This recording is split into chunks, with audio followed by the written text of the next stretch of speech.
Showbiz Insights welcomes you to day 9 of our journey in biblical meditation. We will reflect verse by verse, reading both in English and Malayalam, so that the word speaks to our hearts in both languages. Through these verses, we discover how God's truth guides us in daily living, shaping our thoughts, actions, and relationships. The portion covered is 1 Corinthians chapter 7, verses 33 to verse 40. 1 കൊരിന്ത്യർ 7 അധ്യായം 33 വാക്യം മുതൽ 40 വാക്യം വരെ. Topic in English is Problems of Married and Single People, Part 3. മലയാളത്തിൽ ശീർഷകം വിവാഹിതരുടെയും അവിവാഹിതരുടെയും പ്രശ്നങ്ങൾ, ഭാഗം 3. In English, the verse goes like this.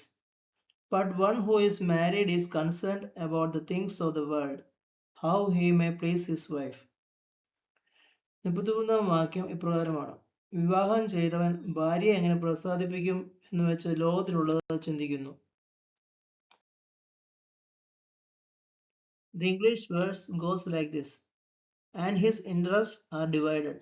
The woman who is unmarried and the virgin is concerned about the things of the Lord, that she may be holy both in body and spirit. But one who is married is concerned about the things of the world, how she may please her husband. 34 വാക്യം ഇപ്രകാരമാണ്. അതുപോലെ ഭാര്യയായവൾക്കും കന്യകയ്ക്കും തമ്മിൽ വ്യത്യാസമുണ്ട്. വിവാഹം കഴിയാത്തവൾ ശരീരത്തിലും ആത്മാവിലും വിശുദ്ധിയാകേണ്ടതിന് കർത്താവിനുള്ളത് ചിന്തിക്കുന്നു. വിവാഹം കഴിഞ്ഞവൾ ഭർത്താവിനെ എങ്ങനെ പ്രസാദിപ്പിക്കും എന്ന് വെച്ച് ലോകത്തിലുള്ളത് ചിന്തിക്കുന്നു.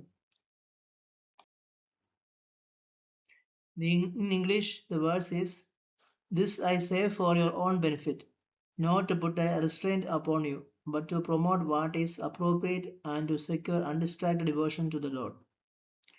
മലയാളത്തിൽ, ഞാനിത് നിങ്ങൾക്ക് കുടുക്കിടുവാനല്ല, യോഗ്യത വിചാരിച്ചും നിങ്ങൾ ചാബല്യം കൂടാതെ കർത്താവിൽ സ്ഥിരമായി വസിക്കേണ്ടതിനും നിങ്ങളുടെ ഉപകാരത്തിനായിട്ട് അത്രേ പറയുന്നത്. English verse goes like this. But if any man thinks that he is acting unbecomingly toward his virgin daughter, if she is past her youth, and if it must be so, let him do what he wishes. He does not sin. Let her marry.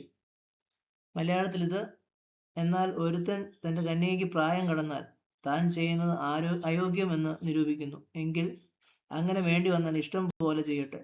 അവൻ ദോഷം ചെയ്യുന്നില്ല. അവർ വിവാഹം ചെയ്യട്ടെ. 37th verse is like this. But he who stands firm in his heart, being under no constraint, but has authority over his own will, and has decided this in his own heart, to keep this his own virgin daughter, he will do well. 37ാമത്തെ വാക്യം ഇപ്രകാരമാണ്. എങ്കിലും നിർബന്ധമില്ലാതെ തന്റെ ഇഷ്ടം നടത്തുവാൻ അധികാരമുള്ളവനും ഹൃദയത്തിൽ സ്ഥിരതയുള്ളവനുമായ ഒരുവൻ തന്റെ കന്യകയെ സൂക്ഷിച്ചു കൊള്ളുവാൻ സ്വന്തം ഹൃദയത്തിൽ നിർണയിച്ചുവെങ്കിൽ അവൻ ചെയ്യുന്നത് നന്ന്.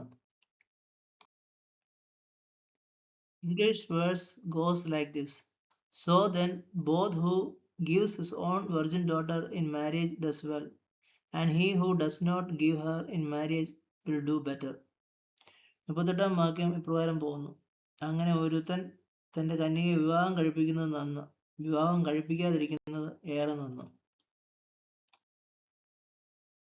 In English, the verse is, A wife is bound as long as her husband lives, but if her husband is dead, she is free to be married to whom she wishes, only in the Lord. 39ാം വാക്യം, ഭർത്താവ് ജീവിച്ചിരിക്കുന്ന കാലത്തോളം സ്ത്രീ ബന്ധിക്കപ്പെട്ടിരിക്കുന്നു. ഭർത്താവ് മരിച്ചു പോയാൽ തനിക്ക് മനസ്സുള്ളവനുമായി വിവാഹം കഴിയുവാൻ സ്വാതന്ത്ര്യമുണ്ട്. കർത്താവിൽ വിശ്വസിക്കുന്നവനുമായി മാത്രമേ ആകാവൂ. The chapter ends like this. But in my opinion, she is happier if she remains as she is, and I think that I also have the Spirit of God. ഈ അധ്യായം ഇപ്രകാരം അവസാനിക്കുന്നു. എന്നാൽ അവൾ അങ്ങനെ തന്നെ പാർത്തുകൊണ്ടാൽ ഭാഗ്യമേറിയവൾ എന്ന് എൻ്റെ അഭിപ്രായം. ദൈവാത്മാവ് എനിക്കുമുണ്ട് എന്ന് തോന്നുന്നു. Let us conclude today's meditation with a song. The song goes in this way. Near I go to thee, to thee, even though it be a cross that raiseth me. Still all my song shall be, nearer my God to thee, nearer my God to thee, nearer to thee. Though like the wanderer, the sun gone down, darkness comes over me, my rest a stone. Yet in my dreams I'd be nearer, my God, to thee, nearer, my God, to thee, nearer to thee. Thus today's session comes to an end here.